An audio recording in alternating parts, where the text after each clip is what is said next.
All right, welcome, ladies and gentlemen. We're trying something new today. We're going to be going over a new book. It is going to be called the Christian Charm Course. Heather and I, you guys remember Heather, Miss Heather from Conservatory of the Ozarks, are going to go over a wonderful little book that she found that dates back to her early days in the Christian fundamentalist movement. And so we're going to go over this book. It's by a woman named Emily Hunter. But I want to ask Heather a little bit. What was it like? Can you tell us a description a little bit of this charm school course and what it was about? What was the whole deal? Yes.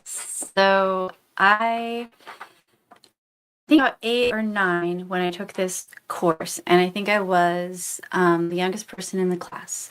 And I took the class at Bible Baptist Church in Cassville, Missouri, and which is where my family went to church.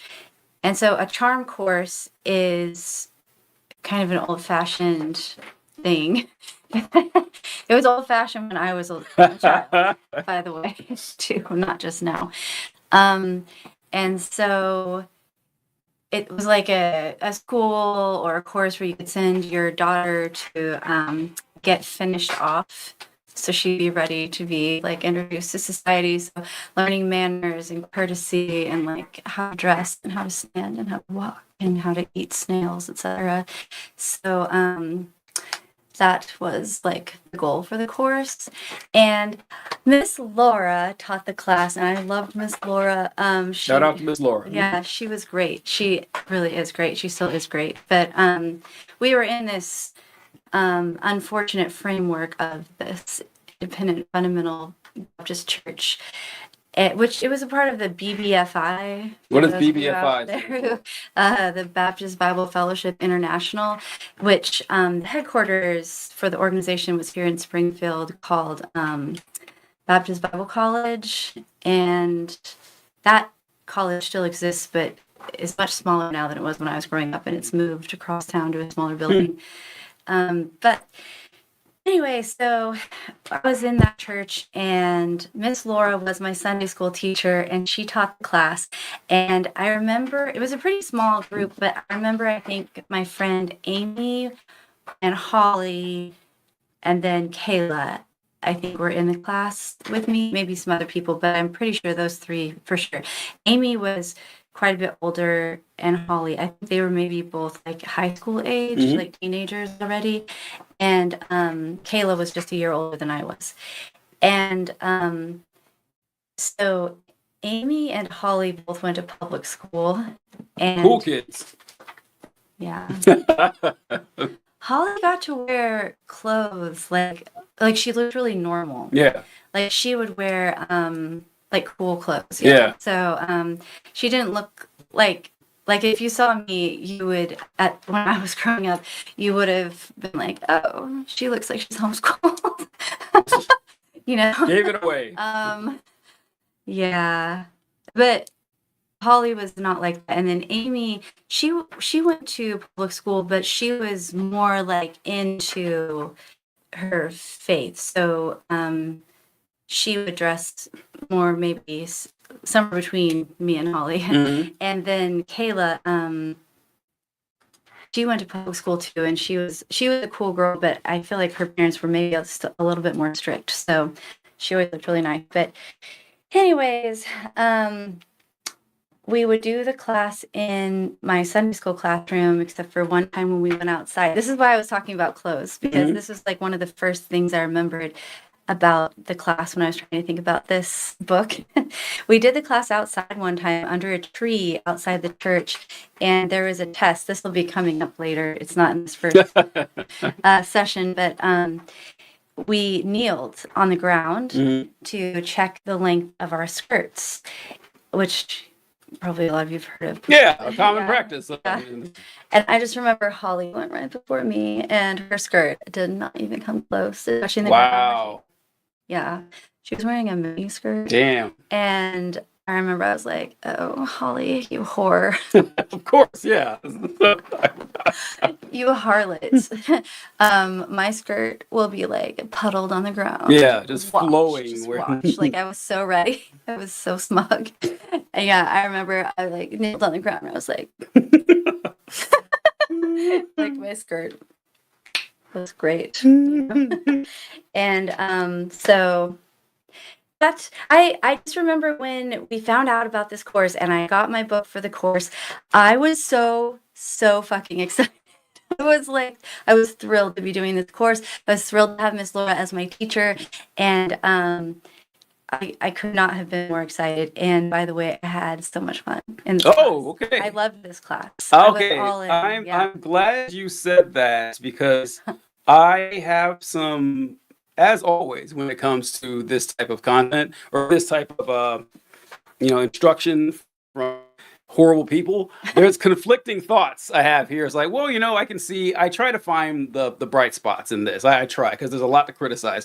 I interviewed a former classmate of mine at the high school I went to, and I asked her what good things she learned throughout these experiences, or what good experiences she had in our Christian school, our independent fundamental Baptist school. And she says, nothing. If you ask me, nothing good came out of it. And I was like, yeah, I know. And then I was there with another friend of mine who I was interviewing two of them. He goes, well, what about me? You were in class with me. She goes, okay. And there's always something good. There's always something good. And I like to watch movies, and a lot of times the movies are kind of like, the example I give is 12 Years a Slave. I don't know if you guys have ever seen 12 Years a Slave. This movie was nominated for like 40 Oscars or something, and I didn't think it was as good as everyone else did. But one thing I said that 12 Years a Slave, Heather always gets annoyed when I say it, but 12 Years a Slave suffers from the fact that it's too dour of a film. I always say there's not enough yucks, not enough laughs. And I say it because it's kind of funny to say that about a movie like 12 Years a Slave, but no matter what situation you're in, no matter how bad it is, human beings will find a way to crack a smile or make a laugh, make a joke or something. And there's nothing like that. And the whole movie's like, oh, it's just, you need some sort of release from how bad things are. So, all right, wanted to go over this book here. Very excited to do so. Wanted to look a little on the author of this book. Now, the author is a woman named Emily Hunt. And honestly, not a whole lot about her on the internet. Yeah. Shocking. Yeah. I'm going to look more before the next episode because, you got the picture. Good. Yeah. So I brought this image, and this is from the Harvest House website, which is the publisher for these books. Emily Hunter has given a lifetime of ministry to youth. Along with a new Christian charm course, she's written Man in Demand with her husband Wayne, the Bible Time Nursery Rhyme book, and the Keepsake Bible Story Coloring book. That's pretty much it. That is pretty much all I can find on this lady, is this little blurb right here. And what Heather and I found interesting is that the actual author of these books are Wayne and Emily Hunter, but as you saw in the image, it's only marketed as Emily Hunter because this is a girl study. And so, of course, we want to put forward that the woman wrote this. But they mentioned in here a second book called Man in Demand, and she wrote with her husband, and that's this book right here, Man in Demand, the blue one. Of course, I just realized that. I can't believe I didn't catch that Man in Demand is a blue book, and the Christian Charm Course is a pink book. That's really funny. I didn't catch that. But this book, I got to order this book. I want to order this after we're done. I want to see what this is all about. But so I guess not much to say about Emily because I imagine you don't know much about her either. I don't think they talked about her in the class at all, right? Just the tone she uses when she writes. That's all. That's the content she included in her course. I wanted to cover this real quick before we dove into the book. Is that the Man in Demand book? Well, actually, you know what? Let's look at. Let me go back on this here before I share that one out. Do we have the?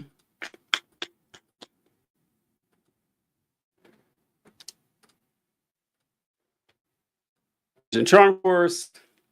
All right, the forward, or a word to the pupil from Emily Hunter. It says, "Dear pupil, this is." Oh, did I share the thing here? No, I didn't.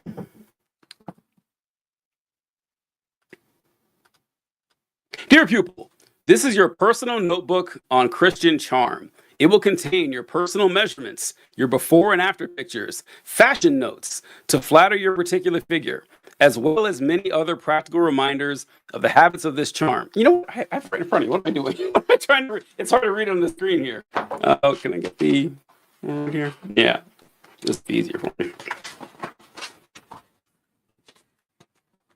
All right.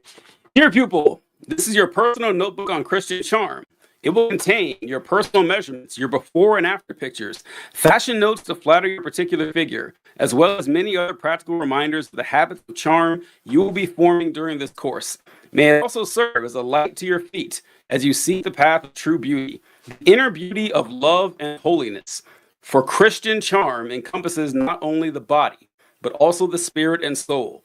It is my prayer that this Christian charm course may serve as a guidepost pointing you to the one who can make your life truly joyful and beautiful forever, the Lord Jesus Christ. Now, Heather and I are going to go over what was written here and our thoughts on this. But before doing so, I wanted to contrast that with what the men's book says. I wanted to contrast that with the instruction they have for the men's book. Now, the men's book, this total training program for boys that is practical, inspirational, and life-changing offers step-by-step instruction for junior high and senior high boys to help prepare them to meet the challenge of dynamic Christian leadership in today's world.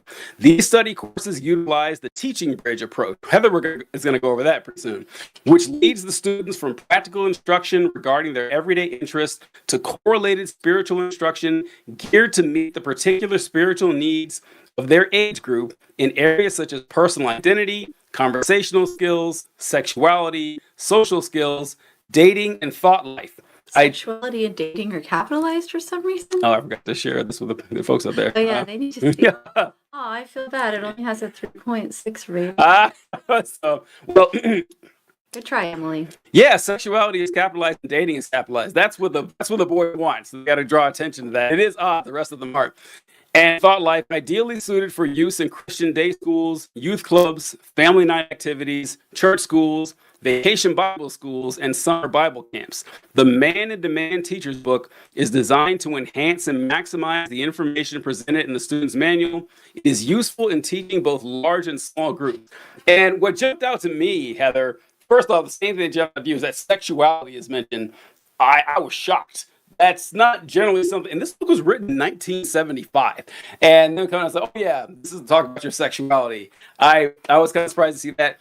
And the women's book, or the girls' book that we're going to go over, it's pretty much all about how you present yourself and how you look. Some more stuff too, but look at what's covered with the guys, like the sexuality, conversation skills, identity, leadership. It's all about action and doing something. But yeah, but with the girls' book, it's like, hey, make sure you look pretty. There's a pretty big focus on that. What do you think from here in men's forward? Wow. Yes, like I haven't reread the whole textbook yet, so maybe this is not true, but I don't remember any information about sexuality being included in the girls' book. Yeah. Like at all. But I do notice in the first lesson, there were like 3 different ways to smile, and you need to figure out which way of smiling makes your face look its best. So I guess the boys don't get to learn about how to smile. No, men are not allowed to smile. Men are not allowed to smile. Men are not allowed to laugh. Men have to learn to work and to lead and, preach, I guess. Smiling is not required in any of that shit. But so you can pay for the girls' high maintenance. There you go. Later. Yes. There you go. All right. So what page do we have next here? Forward. That's right. Or the letters to the pupil. I wanted to also go over. We're going to switch to the teacher's book right now. This part where I said it's like I wanted to piggyback to the teacher's side of it. Now we have the student's copy and the teacher's copy. So I'm going to show what Emily told the teachers and what to go with here.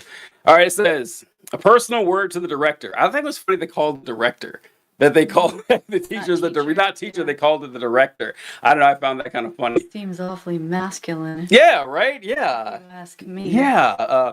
Congratulations, you are about to begin a satisfying and challenging adventure with teenage girls. That's a funny sentence to say out loud. I just think it's really funny to say this out loud. I know this to be true, for I have taken this path before you. Why a charm course? A fresh approach is necessary to attract your sophisticated, intensely busy adolescent girls and bring them under the influence. Hold on, I'm going to share this here.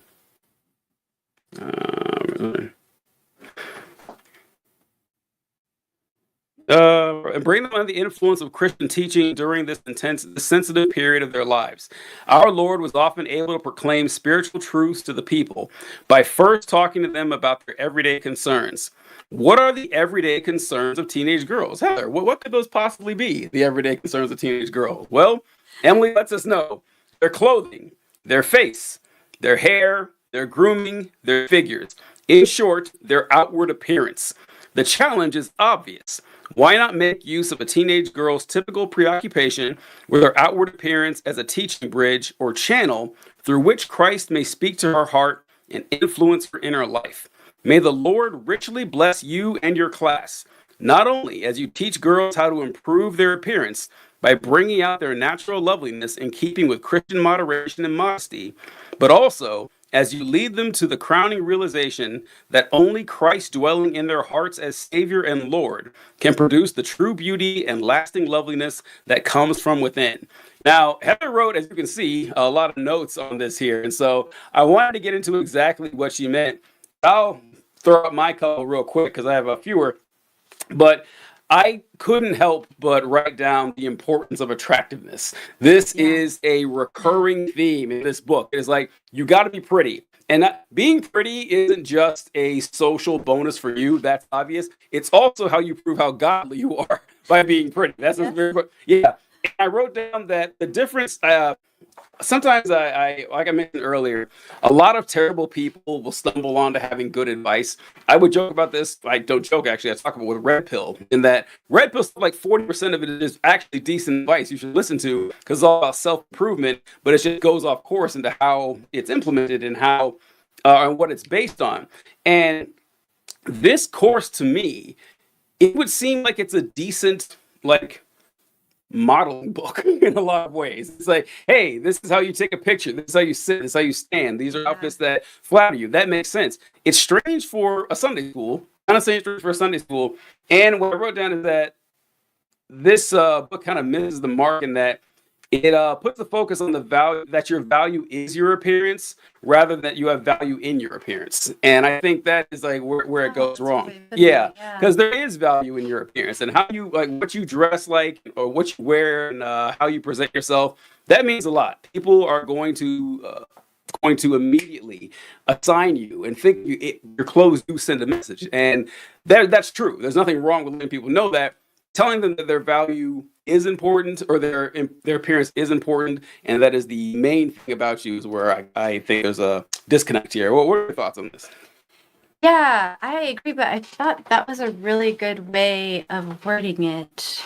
I was trying to think of a way of articulating that same thought, like what's wrong, because a lot of this advice is good. Yeah. So it's like, oh well, what's wrong with this? Why does it rub me the wrong way so much? And I said something kind of similar to what you said, but not as cleverly worded. That it is too bad that all of the value is placed on your appearance, not just acknowledging that your appearance does hold value, will be a detriment or an advantage to you. And that is the unfortunate truth. So my notes from the textbook, I thought it was interesting because this reminded me a lot of when we were reviewing The Case for Christ by Lee Strobel, how he would tell a story and then after, which was interesting, it would like pull you in. And then after that, the next paragraph would be the point about like his faith that he wanted you to believe. And it's like the story primed your emotions and set you up to believe the point he was making about his faith. So to me, that's like what the teaching bridge concept does. And I honestly think that's a great way to teach. This was far and away like my favorite course I ever took at church growing up. It was so fun and interesting. I mean, getting to talk about like how to pose for pictures and how to do your makeup. Like when you're a 9-year-old girl, I was so excited to be doing that. And I was wholeheartedly a believer in all of the stuff about faith anyway. And I already heard all of that stuff, you know, like all the spiritual points.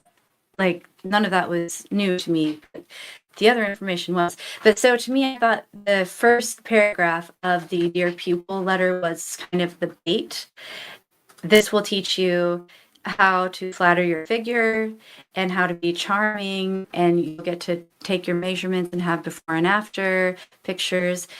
That's like the bait. And then the second paragraph is kind of the switch, or the thing that the teaching bridge is leading up to. May it also serve Yes. as a way to develop your inner beauty and holiness.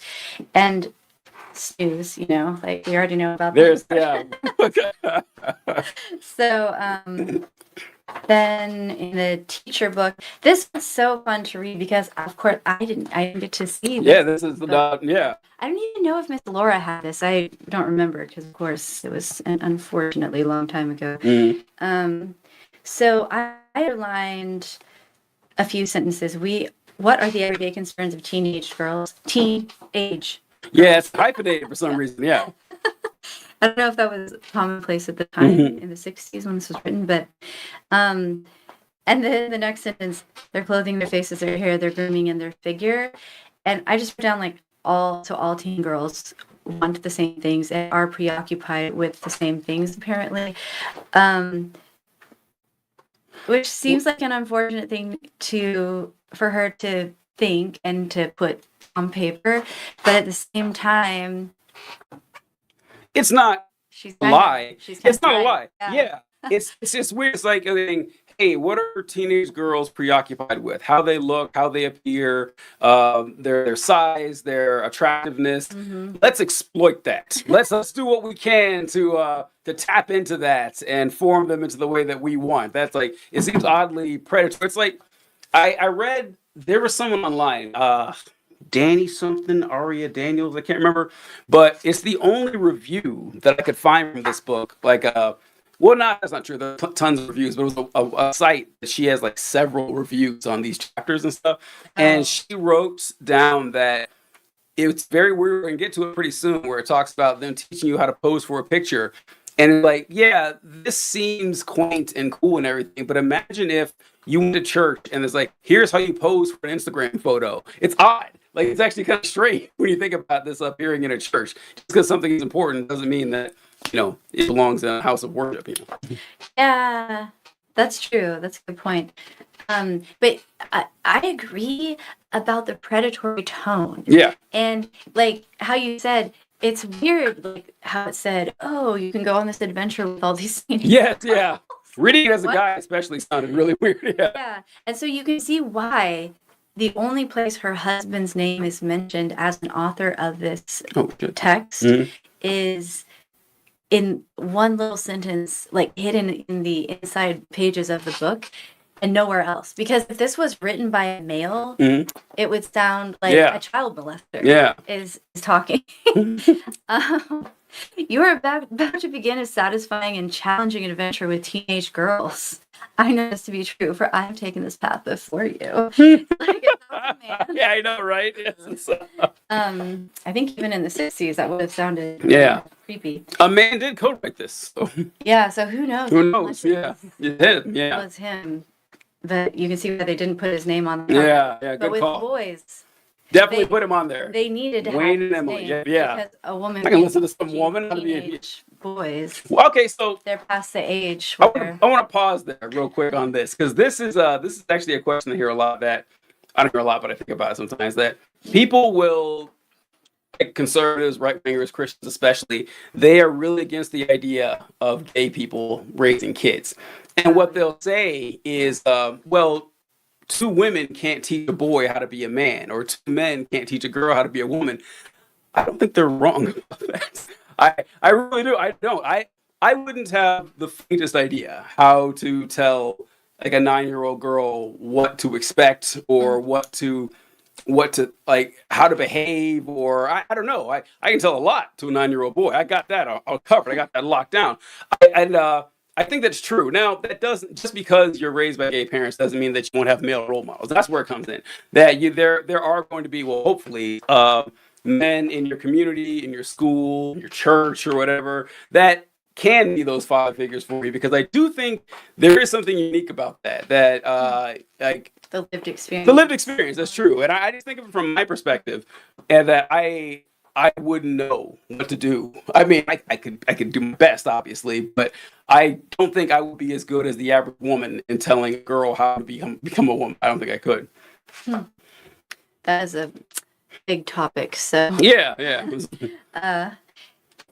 I then put I underlined the improve their appearance, and then the Christian moderation and modesty. Like, I underlined those two sentences. And I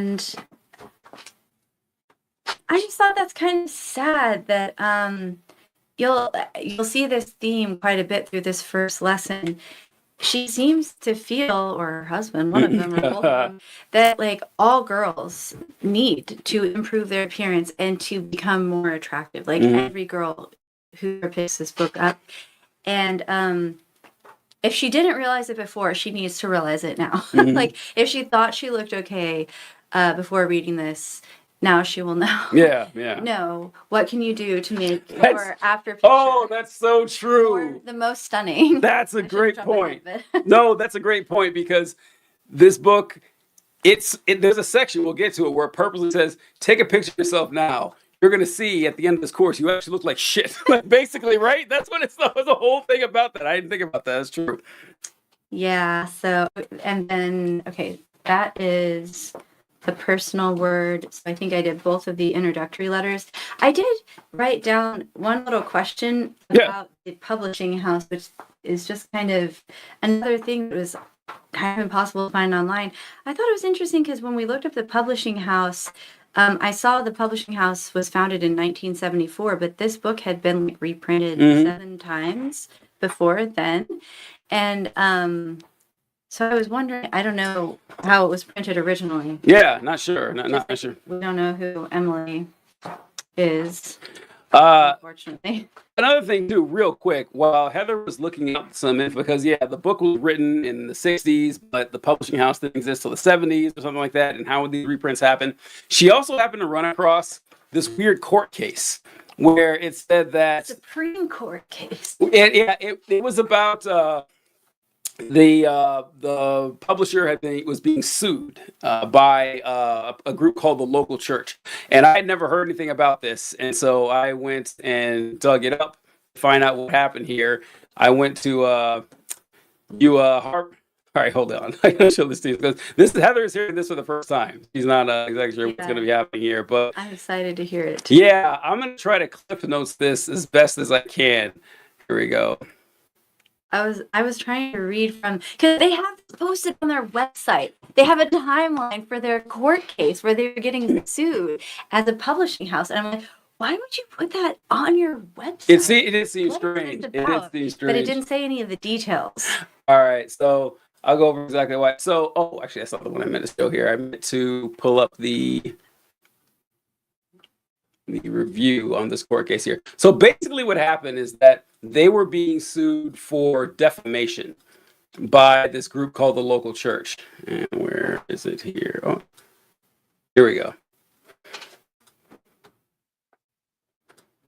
All right, this is in reference to, I don't need this anymore.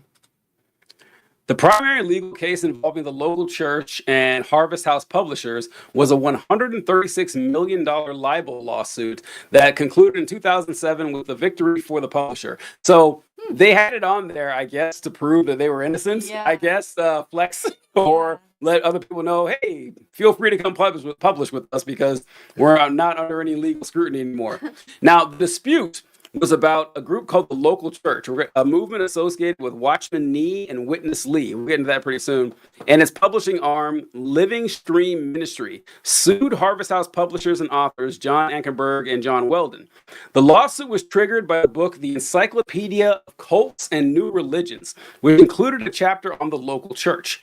The plaintiffs argued that the book's definition of cults, which included accusation of criminal, immoral, and antisocial behavior, falsely defamed them. In 2006, the Texas Court of Appeals ruled in favor of Harvest House, saying that, the court held that the term cult is a protected expression of religious opinion in a theological context. The book did not specifically attribute the alleged immoral, illegal, or despicable act to the plaintiffs, and thus did not meet the legal standard for libel. Final outcome, the Texas Supreme Court and the U.S. Supreme Court both declined to review the case, effectively ending the litigation. This went all the way up to the Texas Court of Appeals. And the Texas Supreme Court reviewed it and said, nope, this is fine. This is nothing going on here. And so they went to the Supreme Court as well. The Supreme Court agreed with the decision. And I pulled up the actual review of the case here to get a little more in-depth speech about this. There's a synopsis right here. This is a libel suit brought by a church against the publisher and two authors. After the church was included in a book about religious cults, as determined defined in the book, the publisher and authors moved for summary judgment, which the trial court denied. And I want to go a little bit here on the very end when it says, the church's complaint is that by calling it a cult and including a chapter on it in the book, publisher and authors have accused it of every immoral, illegal, and despicable action. However, as stated earlier, under the group libel doctrine, the plaintiff has no cause of action for the defamatory statement. So yeah, it was included in a list of groups that it referred to as cults. And the church didn't like that. And they said, we're going to sue you because in it talked about a list of things that makes it cults. And I wanted to get right here that this is regular stuff, despite the claim of being a friend of Christianity, the new religious are rejecting or hostile Christianity. You know what people say about cults. This is my favorite one right here, part 3. Cults, despite a claim to interpret the Bible properly, the Bible is systematically misinterpreted, either through additional revelation that distorts proper biblical interpretation or through alien, mystical, symbolic, subjective methods of interpretation. That's really funny to me that they thought they could take this to court, saying, yeah, they're saying we're misinterpreting the Bible. Unlike everybody else. Everybody else is doing it, I don't know. That was just really funny that they thought they could go through with that. But I never heard of this group, the local church. Because to me, that just sounds like a local church, right? Like I've never heard it referred to. But I've heard that name before, Watchman Nee. I recognize that name, but I don't know where. Is it in a chick track or something? I don't know, maybe. But I was curious about this group too. I didn't know what this was in reference to, so I looked it up, and here we go. The local churches are a Christian group which was started in China in the 1920s and has spread globally. The basic organizing principle of local churches is that there should be only one Christian church in each city, a principle that was first articulated by Watchman Nee in 1926 exposition on the 7 churches in Asia in Revelation 1:1. The local churches do not take a name, but some outsiders refer to the group as the Little Flock, as they sang from a hymnal called Hymns for the Little Flock. This was a weird rabbit hole to go down. I had never heard of this guy. I don't know. You've heard the name Watchman Nee, but yeah, they have all their religious doctrines laid out here. Once again, none of these are surprising. The Bible is the Word of God. There's one God, except for right here, verse 6.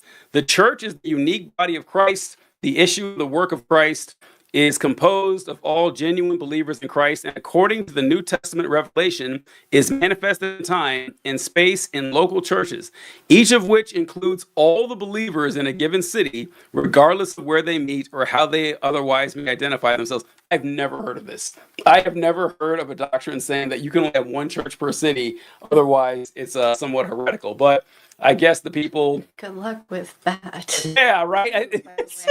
Maybe that flies in China or some shit. But then you go to the United States, we have 40 churches per town. But yeah, just stumbling across that was kind of wild. But I wanted to bring that up for you further a little bit. Huh. I want to read that encyclopedia they published. Yes, about the cults and everything. That's going to get some good stuff. All right. So, we want to move to the next section with the teacher's book, right? Yes. Okay, you want to go first? All right. So this section is entitled How to Use This Material. She has like 10 different ones here, but I wrote down before we start that Section 2, it says, each girl should be provided with a personal copy of the Christian Charm School Manual. This will contain her personal measurements, her before and after pictures. We went over that before. and I was going to ask you, I know the answer now, but was that public information? Like, did you have to turn it in or something like that? But I think from what I read, you just kept it for your own notes and then checked on it later. The before and after picture. Yeah, or yeah, you did turn it into the teacher or show the class or anything, right? Well, you would put the pictures Mhm. on the page. Yeah. I really wish I could find my copy of the textbook because I'm pretty sure we did do the before pictures. I don't know if we ever got to the end of the book and did the after pictures. I can't remember. But I mean, you take pictures during the class, so everybody probably sees your picture. But Well, I meant the measurements more than anything. That part is what it's like. Did you have to share that, or was that just for your notebook alone? I think you just wrote the measurements in your notebook. Okay. But I don't know. I mean, you had your book open, so Okay. Yeah, that's you might have seen. But and so the next one, I think you have on number 5 here. So number 5, I'll go ahead and read it. And it says, do not attempt to teach the Christian Charm course without supplying each pupil the necessary correlative material provided in the student's manual. Inasmuch as this course has been specifically designed with this procedure in view, satisfactory results are not possible otherwise, and the pupil's total development in Christian Charm will be hampered. The emphasis in the student's manual has been carefully balanced to maintain the proper perspective in the pupil's mind regarding the important relationship of spiritual beauty to physical attractiveness. Without these stabilizing truths in hand to ponder and review, reiterated as they are by scripture, illustration, and verse, much of the impact of this course upon the girl's heart and spirit will be lost. I see you have some notes on this one. What are your thoughts? You have to buy the book. You have to buy the book. Pay up jumps. Just like an earlier point 4, she reminds you should buy the student diplomas when you buy the books. Yes. Because you don't want to do what so many stupid directors have done. It really does say that. Yeah. And get to the end of the course, and then you need your diplomas, and you don't have them, bitch, because you didn't plan ahead. And so she's trying to make money. That's fine. So I underlined relationship of spiritual beauty to physical attractiveness. Like, what the hell? There is no relationship, in my opinion, between physical beauty and spiritual beauty. They are two separate things. I think I wrote somewhere else in because this is like the premise of the book in a lot of ways. So later on, I think I put it's like she thinks life is a Disney movie, where you can tell by looking at someone if they're a good guy or a bad guy. Like, you can tell their inner state. Like, oh, Jafar is clearly a bad guy. Yeah. I can tell by looking at him. Like, is he maybe even gay? Yeah. Like, you know what I mean? And like, Scar has a literal scar on his face. Yeah. And like, oh, clearly Belle is an amazing person because she's really pretty. She's probably super smart. Like, so it's just kind of a weird premise to hold and a weird premise to like write a book around. Yeah. And so I put down you and your students are doomed if you don't buy the book. And so, do you want to go to the next one? Oh, yeah. 7, or do you want me to do? Oh, go ahead. You can do it. Yeah. So, I underlined for point 7. If you find that your class period is not long enough, then you can it talks about you can divide up the class in different ways. So, she said one thing you could do is teach the charm technique during one class, and then the spiritual application you could teach in a different class, which is just like, once again, reinforcing these are two things that go hand in hand here. Like, you must be visually charming and you must be spiritually beautiful. And those two things, they can't exist without the other, is how it seems. And she said physical charm techniques, like if you're at a summer camp, may be taught during the regular daytime class sessions, reserving the spiritual applications for the devotional periods in each cabin at night. And again, that means all of the classes that are about spirituality are going to be so boring. You know, we already have had those classes so many times at this point. And then point 10, A charm course attracts many unchurched girls. Here we go. Here we go. And I wrote bus kids. Yes. Yeah. Amy, she was a bus Bus kid. kid. The short skirt one. No. Oh, what? That's what I expect Yeah. from a bus kid. Wow. I know. No, she was really into the church actually. And then the charm class allows the contagion of Christ Ooh, in weird quotes, term. to spread from one to another through the direct operation of the Holy Spirit, which is just another weird wording where it sounds really predatory. It does, yeah. And like if this wasn't an elderly lady Mm-hmm. writing the book and speaking to you through the book, if it was a man or like a younger guy, you would be like, ooh, what? But I guess Contagion of Christ is a weird term. Like our religion is a virus. We need to get it Yeah. out there. That is kind of bizarre. And I the book is like a smallpox blanket. yeah, smallpox blanket. So in the first part where number 10, where it says a charm course attracts many unchurched girls, I wrote down, does it really? I mean, Maybe in the 60s. maybe so. Maybe so. I think finishing school was still a Was thing. still a thing. Okay, all right. Maybe at the time she wrote it, but I was like, yeah, I don't know if that would be a big draw. Yeah, come to watch our participate in our charm course. Sitting down and learn what a salad fork looks like next to a soup spoon and everything. I don't know. It's just kind of weird. But yeah. Oh, I wrote a note here, and I don't know what section made me think about this, but I wrote down that I noticed that I realized that there's a difference in the way we tell boys and men to dress and the way we tell, or the way that we perceive women and girls dressing. Because this book goes into detail pretty soon about how you should present yourself and how you dress. And the focus is you should dress well, but not sexy, right? Yeah. There's Feminine, yeah. but not sexy. Yeah, you want to draw attention to your femininity, but you don't want to try too hard. Be alluring. Yeah. But there's a fine line. You don't want to cross it. And I thought there's no distinction for men. Dressing well is dressing sexy when it comes to men. It's the same thing. That you dress well, oh, you're attractive. Let's go. Well, Mhm. remember the dress codes? I think all the dress codes we had for Christian school and camp, boys couldn't wear a sleeveless shirt Mhm. Right, because well, it would show their muscles.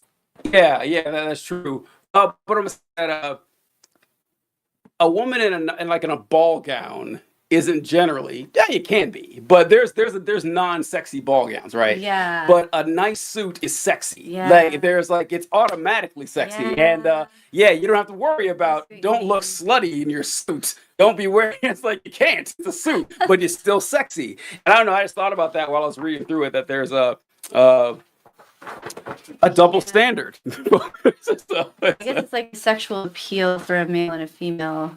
Yeah, that is very different. Yeah, men, and that's true. And like men display their sexuality in different ways than women do. Yeah. Maybe it's like more diversified, I assume, when how it's talked about. It's like, I don't know if you ever saw the Marilyn Monroe movie where she's on a boat, one where she sings Diamonds Are a Girl's Best Friend. I think that one's called Gentlemen Prefer Blondes. Mhm. I can't remember. But she talks about, oh no, it's How to Marry a Millionaire. Okay. And she wants to marry a millionaire. Does she? Yeah. And she's like, men, well, and women, society at large, nobody thinks it's bad for a man to say, I want to marry a beautiful woman. And she's like, so I don't think there should be anything wrong with a woman saying she wants to marry a rich man Mhm. because like they're providing different things for each other. And there's nothing wrong with that. And so, think of that whatever you want. Yeah. But like I do think in our culture, customary thing is you expect a woman to add to a man's status by being beautiful, Mhm. and you expect a man to add to a woman's status by providing financially. Mhm. And so, yeah, displaying your ability to do that for the other person is going to look a lot different. Yeah. So, a suit makes you look like you're financially successful, and a sexy dress makes you look like you are beautiful Mhm. physically, which is more important if that's what you're providing. Yeah. So, You just gotta dial it down. yeah, Dial it down. Don't get too too much with into it. this because this is Christian modesty. Yeah. So, Yeah. All right, so we'll go to the next one here. This one is subject. Here's how. And I would know that I put out here. Oh yeah, the first section says you do not need professional training. Thank God. As Christian Charm Course Director, it's capitalized. It's the official title. It is not necessary that you be professionally trained. With the clear expectations included in the teacher's book, as well as the pupil Christian Charm Manual, you can easily instruct your class in the basic principles of Christian Charm. It's all plainly outlined for you. And it says in the next one, you may invite assistance from outside experts. Where demonstrations are desirable, you may secure assistance either from an outside professional helping your community or from qualified members of your own church. These persons will be delighted to help you. I cannot emphasize this point enough. It has been proven again and again. The outside professional helpers will feel complimented that you have called upon them as experts in their fields. And I was like, who are these outside pros she's talking about? It's not specific. Like, oh, maybe this part about camera. Find a photographer. I mean, that would make sense, but it says, oh yeah, look for outside professionals. But a lot of this isn't professional stuff, right? It's just how you carry yourself. She says here, the specific people. Oh, here we go. All right, what do you got? Former hairstylists, cosmetic saleswomen, Okay. physical education teachers, a manicurist, a beautician, or a fashion sales lady. Oh boy. I don't know what that is. What's a fashion sales lady? Someone sells clothes? Someone who sells fashion. Yeah. I'm assuming clothes, but yeah, those are the people you can invite. The experts, because those are the type of experts you're going to need. Of course, yeah. And no other types Of course. to teach these young ladies. They like you would be more than happy to provide free labor for this church. They would. Yes. But I thought that was funny. Like all of those fields are great fields to go into. It's just too bad that only stereotypically feminine fields are, poor kitty, are the only options and the only professionals who could contribute to helping a girl prepare for pleasing the Lord. Yeah. Like, you're not going to be inviting a doctor or a lawyer because those are not appropriate fields for women to be working in. Oh, poor kitty. Wolfie's interrupted the show once again. This is his favorite thing to do. So hi, buddy. Poor kitty. Yeah. And then I have 2 more pages here, but is that the end? What do I have? Well, they've been revised, so. Well, this is from Or this is book. that from? Oh, still from lesson 1. Okay, new look. Okay, there's more. All right, so, I don't think I went this far, so this is going to be all you. All right, so it says, welcome to our Christian Charm course. Congratulations to each one of you for realizing the importance of becoming as attractive and charming girl as possible. As Christian girls, this is especially to be desired, for a lovely appearance and gracious demeanor will reflect honor to Jesus Christ. A pleasant, sparkling clean, well-groomed, tastefully dressed young person with a graceful carriage and a trim, disciplined figure can exert far greater influence for the Lord than one who is slouchy, disagreeable, and unkempt. To attract others for Christ, you yourself must be attractive both in spirit and appearance. Once again, the focus on attraction. Attraction isn't just something to make your life better or easier. It is vital for your walk with God. Like, God spreading his message depends on how good you look in your dress. So yeah, I saw you some notes on that one. What you got? Yeah, it's kind of like we were saying before. I feel like this is true in a lot of ways. Like, if you are trying to represent your faith to the world, and you look like messy, you smell bad. If you look like what your society perceives as being a failure on the outside, you're not going to be pulling a lot of people in to follow your faith. So that is true, actually, but it feels creepy, like the way that she says it. Yes. And I noticed quite a few times, and I tried to underline them, she uses the word pleasing or pleasant to describe how a Christian girl should Mhm. look. And it reminded me so much, I don't know if anybody else will remember this, of the Kavanaugh trial. When that one, I forget who it was, but he described, was it Christy Blasey Ford? Was that her name? Yeah. He described her as a woman with a pleasing appearance. Mhm. And it was so, I remember when he said it, it was like, ugh. Ah. It just seems so creepy to say. And do you remember that? I don't remember saying that. No. Oh, yeah. He was saying how, I don't know, kind of was like hard for him to deal with, Mhm. I think, because here's this woman and she's saying these things he doesn't like, but she has such a pleasing appearance. Yeah. And she also wrote in the next paragraph that maybe sometimes you've wished for a fairy godmother who could transform you the way Cinderella was transformed, but that's not going to happen. You have to work hard if you want to make these changes to your appearance on the outside and to your soul on the inside.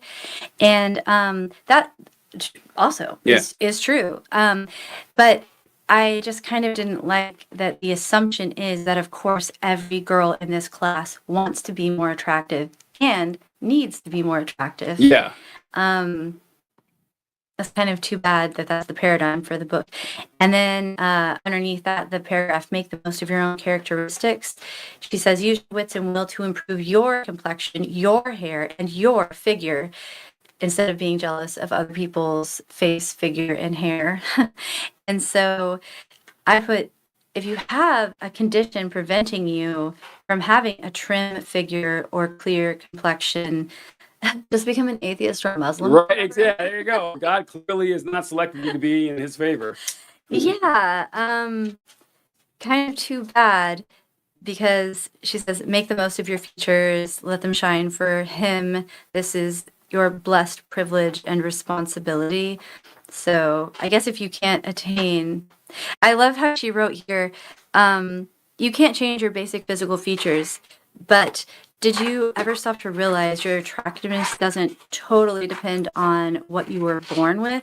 Don't sit and moan, if only I had Sue's complexion or Barbara's hair or Cindy's figure. Get busy. And so it's just such weird advice. And I'm sure some of this is a product of its time. Like, all of these ideas were, I think, probably much more culturally acceptable in the 60s than now, or in the 90s, even when I was exposed to this. But, and then the before and after pictures is the next paragraph. And towards the end of the paragraph, she says, how dramatic will your improvement be? Yeah. It all depends on you. And again, it's like, what if this is like the most beautiful girl in her whole school and she's already like, I'm not saying this is how you need to be, but this is how this book feels you need to be. What if she's already super skinny and she doesn't have any pimples on her face? I guess you don't need this book. Like, then you must already be totally spiritual. Your face is beautiful. You definitely don't have the spirit of Jezebel if you're not dressed like a whore. So you must be perfect on the inside if you look perfect on the outside. Yeah. I don't know. Yeah, hard to say. Definitely hard to say. That seems to be the implication to me. And I also thought this was funny because they talk about the photographs that you should take, the before and after photographs, and how to go about it. And specifically in step 1, is there a photo hobbyist in your church? He will be delighted to help you. Oh, no. Oh, no. So photographer is not a feminine position. And then, like, later I get these pictures. Later on in this lesson, she talks more about the photographer. I don't remember exactly which page it was on, but I underlined it there too. He. Weird. Masculine pronouns. Weird. Photographers. So I guess that's not an acceptable. When I was like 23 years old, I was 22 or 23 because I was 17. I was at home in like Missouri, not in like Missouri, Wisconsin, but Essence told me that she had booked a photographer to take some like a portfolio, like some pictures of her and everything. And she said that it was out of town somewhere, and she was going there at night to this like studio for me, so she wanted me to go with her. And oh yeah, sure, absolutely. So I drove there. I drove us there, and it was this strip mall, but I think everything else was closed. This was the only, yeah, it was the only place that was open.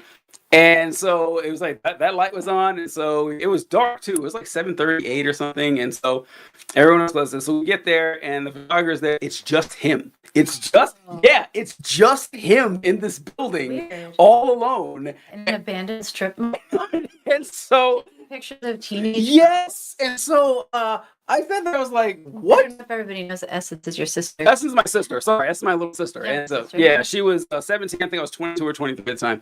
And so I get there and I was like, what? This is kind of weird, isn't it? She goes, yeah, it's a little odd. But we're already there. And so we went in, and I sat there, and they started taking the pictures and stuff. And I was like, oh, okay, let me know if you need anything. And so they were off in the booth taking the photos and stuff. And I heard the guy, that's his comment on this later, the whole time he was like, he seemed nervous. He seemed, which is odd for a photographer because you're there to make your client feel more at ease. But he seemed like it was his first photo shoot that he's ever done. And he kept telling us, oh, you're so pretty. You're so pretty. You're so pretty. I was like, we'll ask Essence about it when we go to California next week. But the time back, I was like, Essence, I am so glad you brought me here because that guy is bad news. I did not feel like, why would you ever do that to your client or like that? But anyway, we talk about male photographers. They're suspect to me because a lot of them do these weird photo shoots. Because yeah, especially back in those days, like this would have been 20 years ago, and the availability of just getting pictures of yourself wasn't as simple, especially good, nice ones back then. Yeah, that's like true. in our day in high school and everything, remember the glamour shot? Yeah, you would go to the mall or to Walmart. Yeah. There'd be a lady behind a booth, and she'd have like the sign-up sheet, have these pictures of these women like all these touched up and really glamorous photos, and that's how you did it. You couldn't. There's no filter on your Kodak. There was no one showing you what angle to use. There was no one. Well, this book tells you the book tells. Yeah, it's so. But yeah, like getting a good photographer back then was a huge deal, and now it's a lot simpler. That you can do a lot of work yourself. But yeah, I just want to bring that up for you guys. So. Oh yeah, so I stopped taking pictures beforehand, but if you want to cover a few of these, you can. I just went to the end of lesson 1, but this is a lesson 1, right? not in the teacher book. The teacher book lesson 1 goes like it has more pages. Oh yeah, I stopped taking pictures too early. All right. Here's lesson 2. Okay. All right, so I have more pages here. So you want to talk about this one? This is talking about the picture of this one. I'll see if I have it in the regular book. Maybe I wrote down in my, I don't know if it will show up or not. I wrote down, I loved the illustrations in this book so much. And I liked how the clothes and the hair and the faces were portrayed.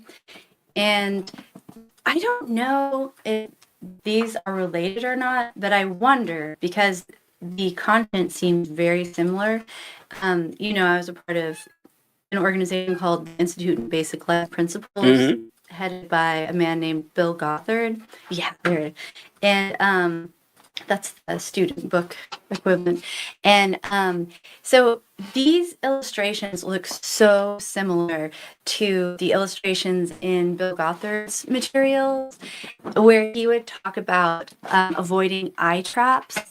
Eye traps. You told me about those. Yeah. Can you explain what an eye Yeah. trap is? An eye trap would be if you have a slit in your dress, like in the front or back, or if your neckline goes too low, or even if your body is entirely covered in the way it should be, if you have like say you had like some kind of sheer accent here, like where your cleavage would be, just any kind ankle bracelets.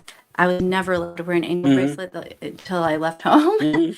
And shoes even that would draw attention to your feet, like open-toed shoes. Like there's nothing inherently immodest about Mhm. somebody seeing your feet, but it was an eye trap because you only wanted to draw people's attention to your countenance, which is your face. Mhm. So a necklace would be like a great technique to use, wearing a necklace to try to draw people's attention up to your Mhm. joyful countenance at all times Mhm. and not to look down underneath your neck because Yeah. everything down there is you know, a little troublesome. Bad news. Yeah. Yeah.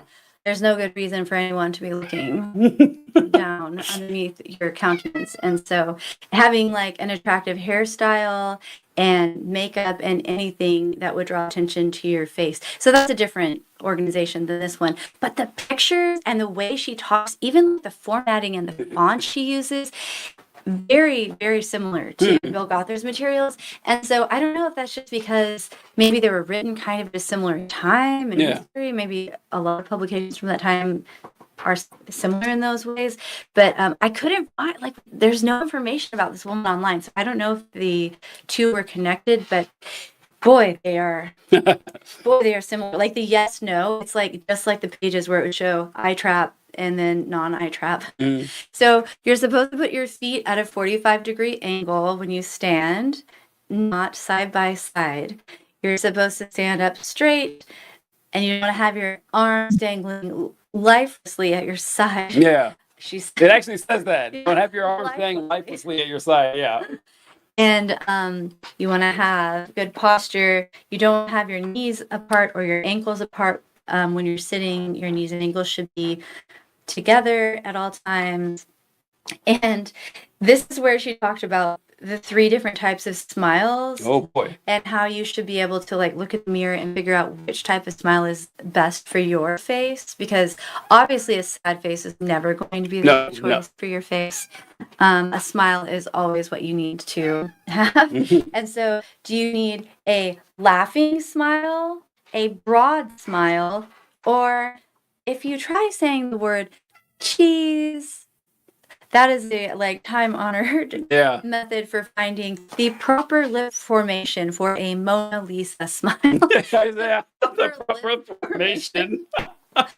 Oh, and in step 2, check your body profile. This is in the teacher's edition. She says, a full body view. This is how she shows you should stand with your feet at a 45-degree angle, and you should angle your body in the 3/4 position instead of facing full on in the body profile Mhm. section there, the no yes. So a full body view in which you stand squarely facing the camera is not flattering because it exhibits to the camera's eye every inch of body bulk, Body bulk. body Damn. bulk, which you may have to offer, even if you're one of those very fortunate, streamlined girls. Mhm. You will find a 3/4 pose is usually more interesting. And I wrote, the assumption is skinnier is better. Yep. No one needs to ask or state aloud Right. what is the preferred figure type, Yeah. because everybody already knows. Mhm.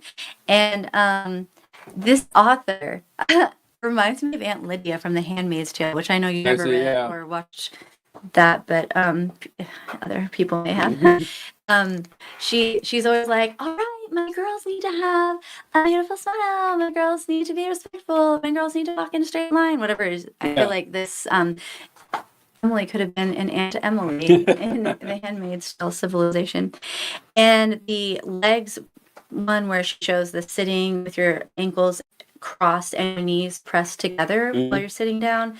She says, are your legs sprawled apart ungracefully?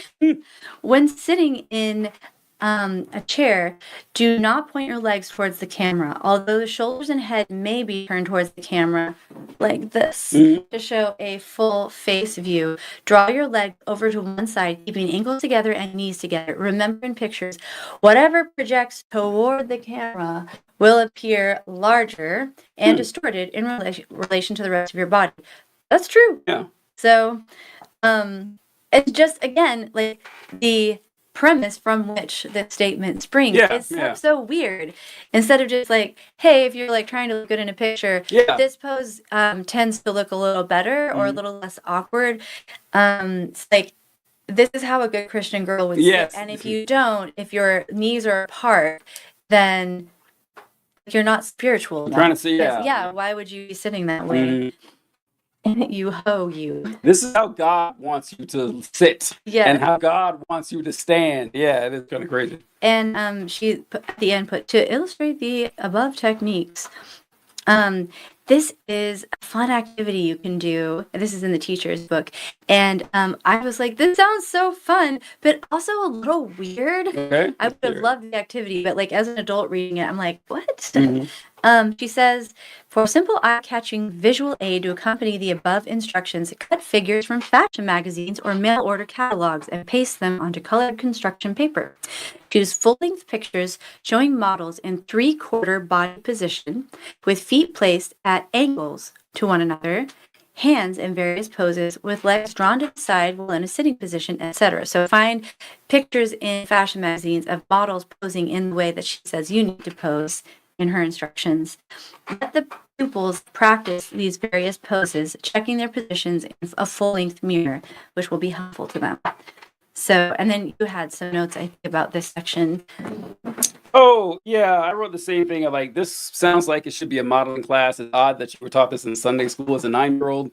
Seems like a weird place for that to. Well, it wasn't Sunday school. It was at night. We got to do Sunday. instead of going to a night service. I don't remember if it was Wednesday night or Sunday night, but What I saw here, so there's a section here called A New Look in Heart and Life. It is hoped that before and after pictures will reveal a striking change in your outer appearance, a totally new look. How you look in the eyes of man is important, but more important is how you look in the sight of God. He sees through external frills into the depths of your heart. For man looketh on the outward appearance, but God looketh on the heart. 1 Samuel 16:7. Someone has said, if anyone should set up a business as a photographer or a photographer of hearts, he would have no customers. No one is anxious to have others see a picture of his heart. But the Bible says that our hearts are always open and naked to the eye of God. Photo studios take great pains to retouch photos, removing blemishes and wrinkles in order to flatter their clients. But God's portrait of the human heart reveals each flaw and imperfection. God wants us to realize that every person, yes, every sparkling young girl, no matter how pretty and polished the outward appearance may be, needs to have an inner transformation, a new look into her heart and life.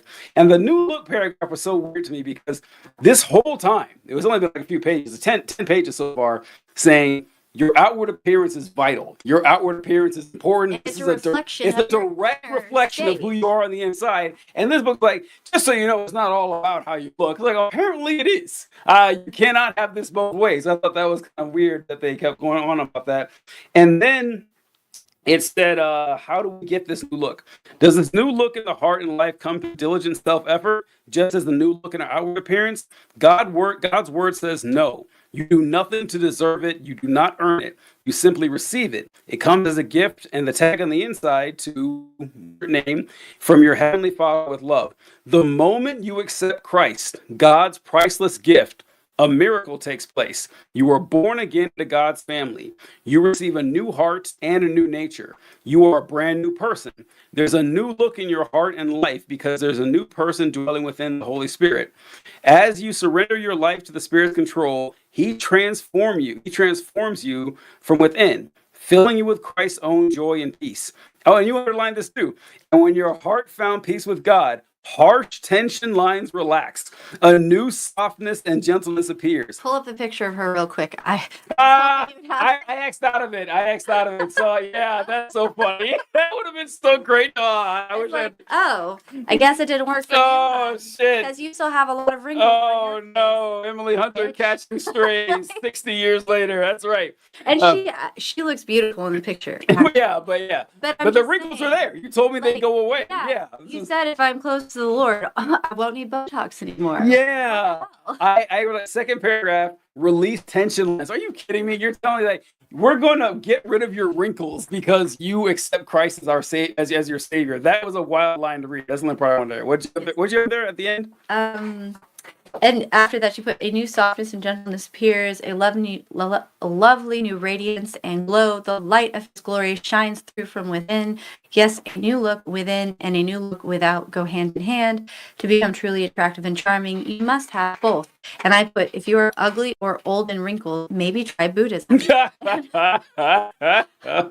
Christianity. What you got to not for lose? you. What you got to lose? But this is another reason why I'm like, was she into Bill Gothard? Because how I said you're supposed to draw people's attention to your countenance, he always would use the word bright. You want to have a bright countenance, and that's how everyone will know that you're a child of God. And she has like such a strong theme of saying the same thing. And I put all of these things could be good tips, good advice, like the practical tips. Yeah. Like, not bad. And if you have the goal to improve yourself and to excel in these areas, that's great. But the assumption that all girls want the same things and all girls should be doing the same things and should have the same goals, same desires. And if you don't, like, there must be something wrong with you, and all girls should be striving to look the same way. Here's the beauty standard, and these are the things you need to have: smooth skin, beautiful face, pretty hair, and you need to be dressed in a way to make your figure look its best, and your figure needs to be as thin as possible. And those are all the things you need to do. And every girl needs to be doing the same things. And if you don't, there's something wrong with you. Yeah. And you're not living for the Lord or something. Yeah. So that is what seems problematic to me, which was it's kind of like what you're saying about the red pill content. Like, they have a lot of good advice, honestly. And so I got the same feeling from reading through this book again. It's like, oh, actually, like, a lot of the stuff she has to say, not terrible advice, but the reasons why are really troubling. Yeah, this course does a lot of getting ought from an is. It kind of goes down that course. Where it's like, yeah, this is true that if you want a photo that most people find appealing, these poses or this type of dress style, or we can get you what you're looking for that. Therefore, you ought to do this in your day-to-day life, whether you like it or not. And it's also a direct reflection of your heart, which it's not. And so, yeah, it's I use the red pill example all the time because there's a lot of young men out there, just like young women out there, who are just kind of lost and confused. And if it's like Jordan Peterson with the clean your room thing, that it works because, yeah, your parents tell you to clean your room, of course they're going to. But this guy, this successful elderly guy who's a college professor, he's smart. He tells me to clean my room. Okay, I should do that. Very simple advice, but it doesn't mean you're a bad person to ignore it. Okay. All right. And then, I don't know. So this is actually, I can go back to the student book here because it's pretty much the same thing. Yeah. You can go for it. You can start this one, A New Look from Within, because I didn't have any really notes on that one. I saw you. Yeah. Okay. So, I underlined from the teacher's book. Do you have the face and sad face heart? Yeah. There we go. Aww. So, I put for the student book, in the sad face section, the before the new birth, which is underneath the before picture on the page. So again, bait and switch, or the bridge method. You get the before and after picture, which is what everybody's interested in physically. And then this underneath is the spiritual principle, the before and after your new birth as a Christian. And so the sad heart face, it says all these questions and problems you have when you're not a Christian, and all these things you try to do to fill yourself up.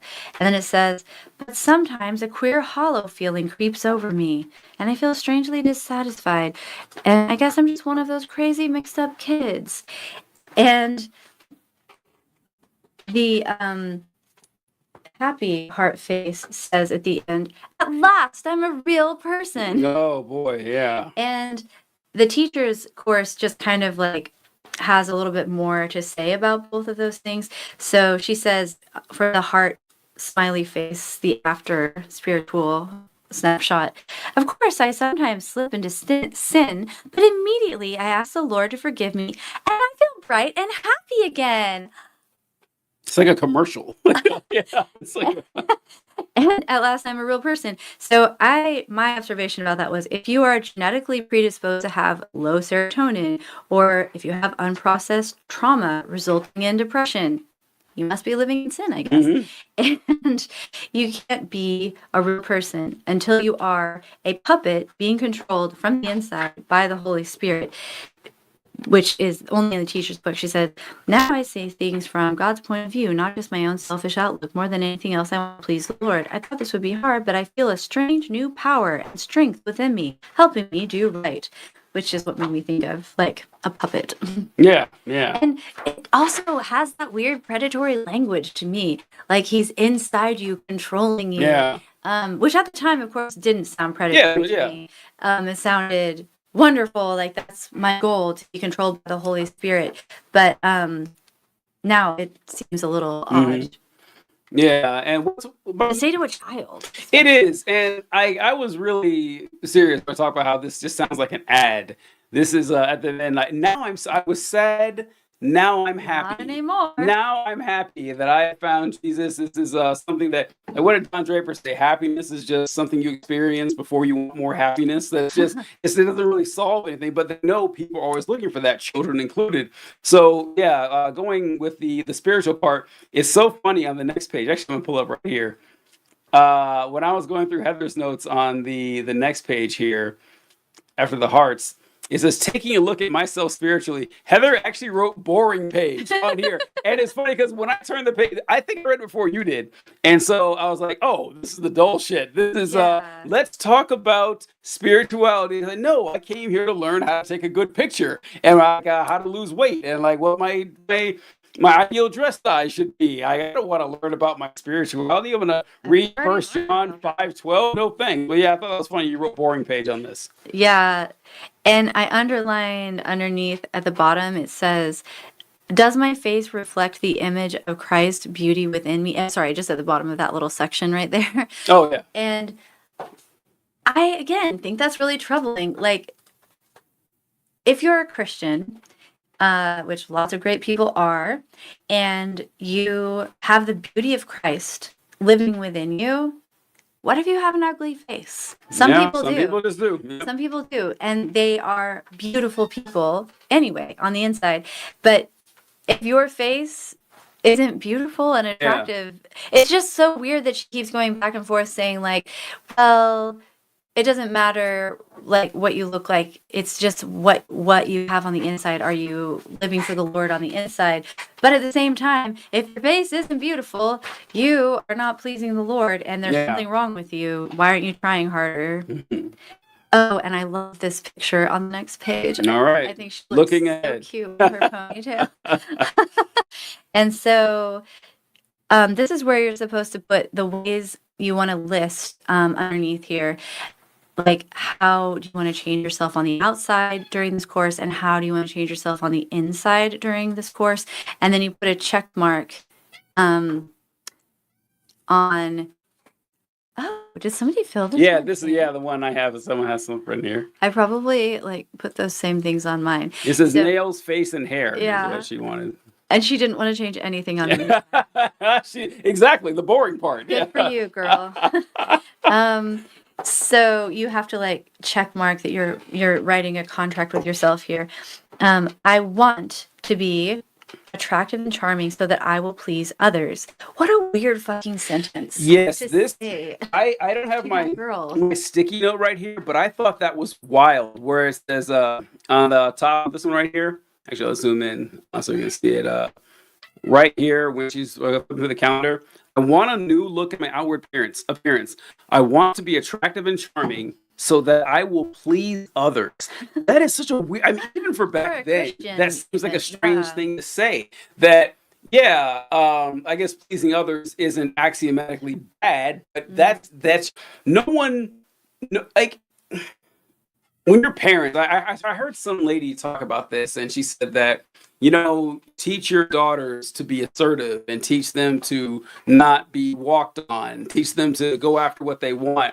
because I guarantee there's plenty of parents out there talking about their kids, as they love to do. There's no one out there saying, "Oh, I got this great daughter. She's so compliant. She does everything anyone says, and she doesn't ask any questions." Did you see that? Maybe you showed it to me. Yeah. Okay. Yeah. I thought that was great. That was a parenting video. Okay. Yeah. And so saying that, making it your goal, like the number one thing in the sentence, "I want to please others," very strange. Even back then, that sounds odd. Yeah.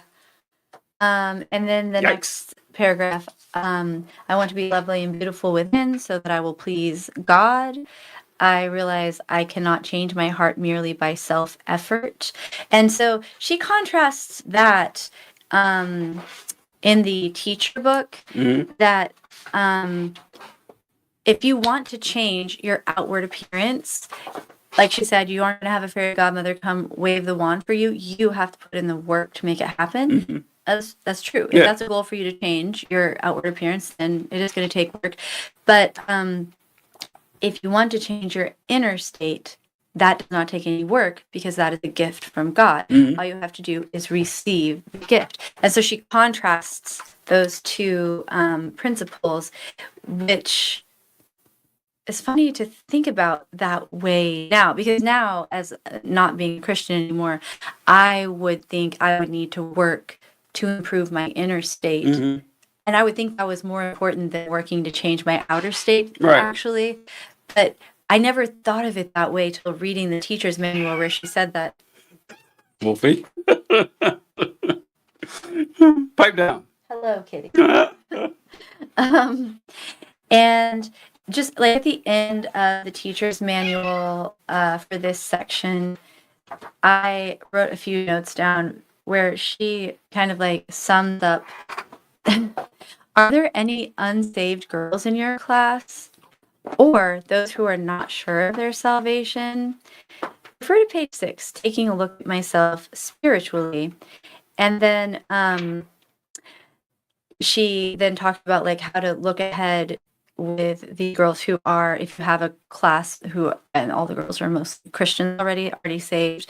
And this reminds me, I'm sorry to keep bringing up Bill Gothard when that's not what we're talking about here, but this course just reminds me so much of content of that organization.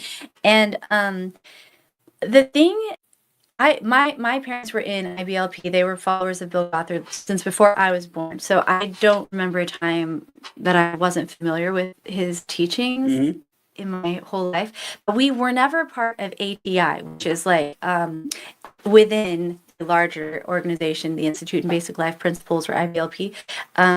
Underneath that is ATI, the Advanced Training Institute, and that's their homeschool program. We were never a part of ATI. And I didn't really know people who were.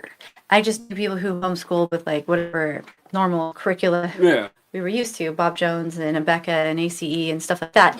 And so I got a job where I was working for an ATI family.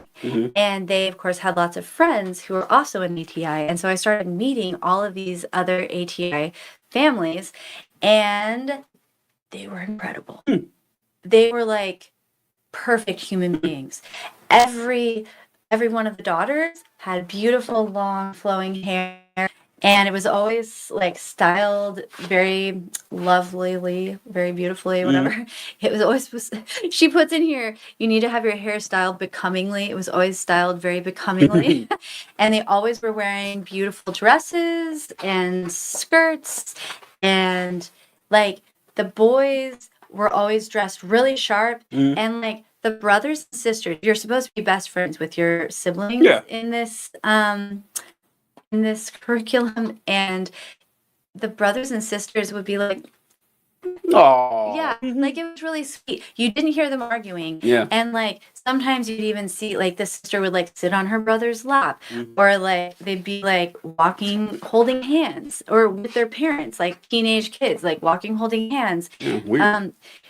Yes, it is a little weird because it's not what we're used to seeing. But like I was so impressed because I was like, wow, these people are perfect. They're always talking about God. They love each other. They love everyone. They are so happy.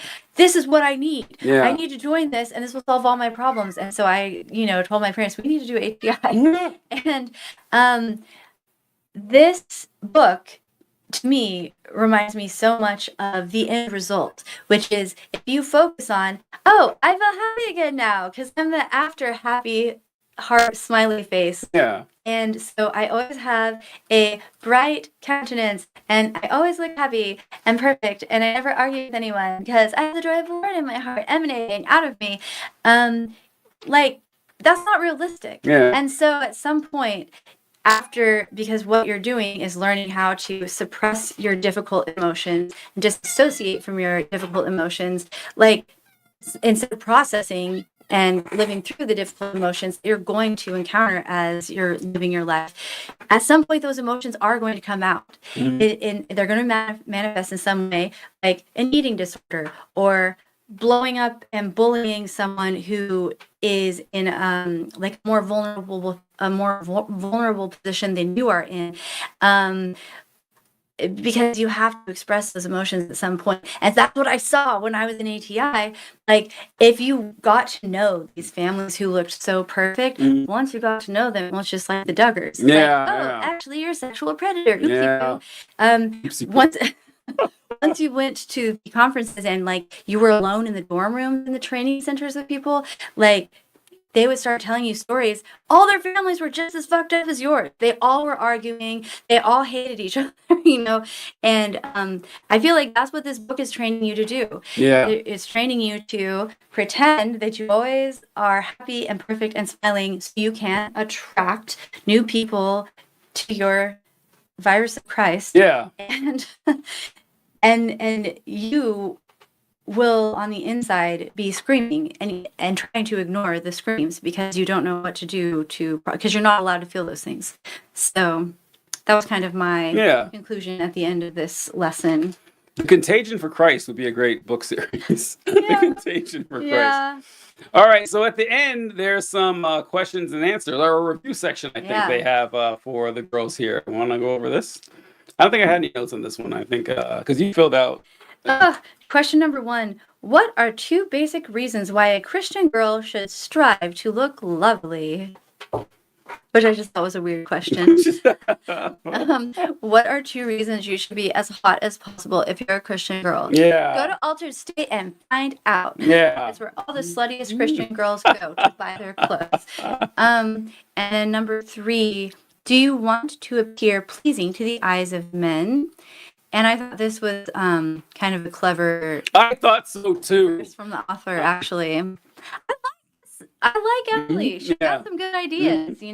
Bit of a fascist weirdo. Yeah. But, like, I have to tell you, like I've said before, glowing reviews for this book. It was so fun compared to sitting and listening to like the prayer meeting sermon for Wednesday night. God, this was incredible. So. In Hebrews 4:13, we learn that our lives are blank and blank to the eyes of God. Are you concerned with how you appear in the sight of God? And the words are naked and open. So I thought that was funny. Yeah, pretty clever to use that verse. And would you like, question number 4, would you like for others to see a photograph of your soul? Would you prefer some retouching be done before it be placed on display? And I'm like, honestly, that's a really good question. Like to ask, and like as a secular humanist, to ask myself, like, if someone could take a picture of my soul, would he like what he saw since he is obviously a man? Anyway, that's not But would I be embarrassed? Like, what things about my ethics and the way I live my life that other people don't know about? Like, what about those things would I be ashamed about? And would I want to be retouched? Like, that's a good question to ask. Like, no matter who you are. So.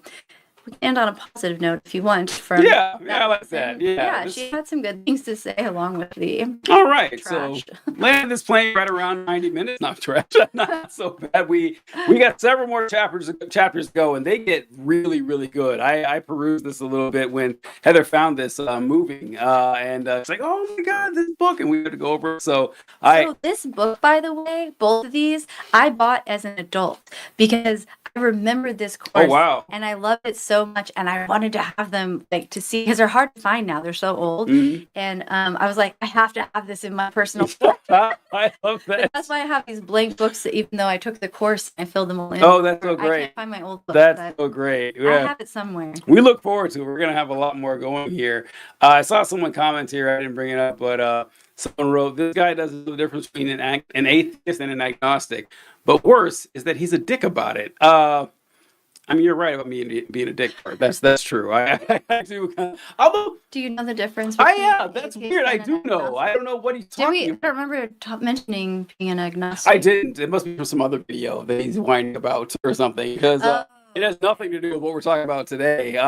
But yeah, an atheist. I guess the technical difference is that an atheist says an atheist does not believe that God exists, and an agnostic is someone who doesn't know if God exists.